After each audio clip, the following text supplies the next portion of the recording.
സിമ്പിളായിട്ടൊരു paneer butter masala ഉണ്ടാക്കിയാലോ?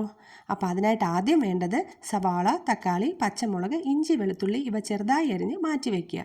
എന്നിട്ട് pan അടുപ്പത്ത് വെച്ച് ഇഞ്ചിയും വെളുത്തുള്ളി അതിലേക്ക് ഇടുക. വേണമെങ്കിൽ ഇതിൻ്റെ കൂടെ ഗ്രാമ്പൂവും പട്ടയും ചേർക്കാം. പക്ഷേ അതിൻ്റെ ഫ്ലേവർ ഇവിടെ ഇഷ്ടമല്ലാത്തത് കാരണം ഞാനതിട്ടിട്ടില്ല. എന്നിട്ട് അരിഞ്ഞ് വെച്ചിരിക്കുന്ന സവാള, പച്ചമുളക്, തക്കാളി എന്നിവ ചേർത്ത് നന്നായി വഴറ്റുക. എന്നിട്ട് ഒരു 10 കാഷ്നട്ട് ഇതിലേക്ക് ആഡ് ചെയ്യുക. കാരണം കറിക്ക് കുറച്ച് തിക്നെസ് കിട്ടാൻ വേണ്ടിയിട്ടാണ്. ഗ്രേവി അപ്പോൾ കുറച്ച് കുറുകിയിരിക്കും. അതിന് വേണ്ടിയിട്ടാണ് കാഷ്നട്ട് ആഡ് ചെയ്യുന്നത്.